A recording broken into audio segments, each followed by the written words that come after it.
提摩太後書第4章。我在神面前，並在將來審判活人死人的基督耶穌面前，憑着他的顯現和他的國度囑咐你，務要傳道，無論得時不得時，總要專心，並用百般的忍耐，各樣的教訓責備人、警戒人、勸勉人。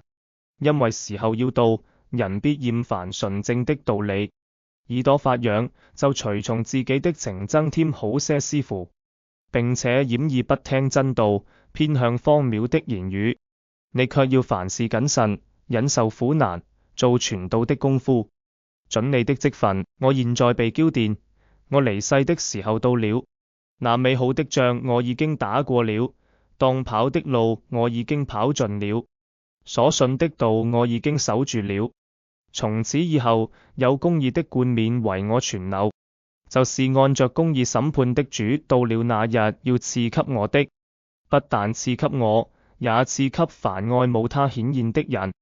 司事的囑咐，你要趕緊地到我這裡來，因為底馬貪愛現今的世界，就離棄我往帖撒羅尼迦去了。革勒使往加拉太去，提多往塔馬太去，獨有路加在我這裡。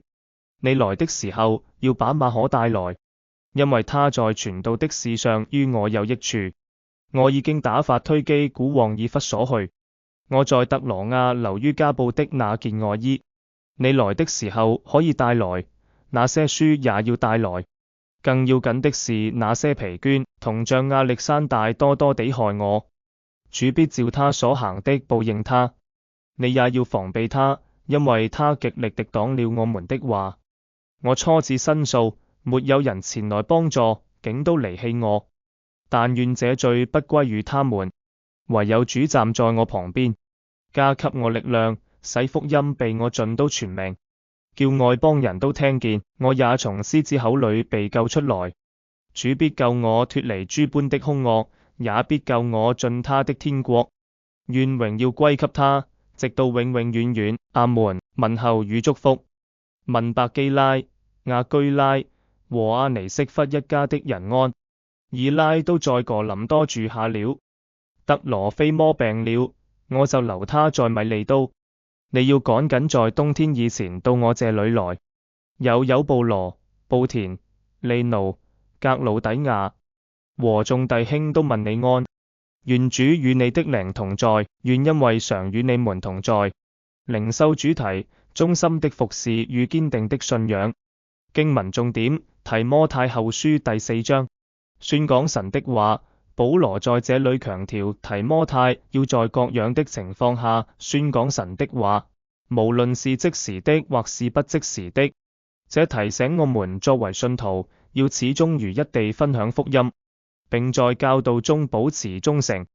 警告與責任：保羅警告說，將來會有人偏離真理，隨從自己所喜好的教師，這讓我們警醒，必須堅持真理，並在教會中保持健康的教導。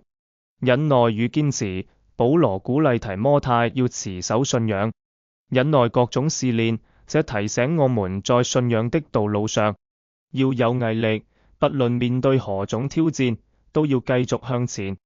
保羅的見證：保羅表達了自己生命的結束，他已經打過美好的仗，跑完了賽程，守住了信仰。這激勵我們要以同樣的心志去追求屬靈的目標，並期待那公義的冠冕。對提摩太的勸勉：保羅在這裡談到他在服事中的孤獨與困難，同時也提到神的保守與幫助。這提醒我們在服事中雖然可能會感到孤單，但神始終與我們同在。結語：保羅對身邊的人表達了感謝，並以祝福結束這封信。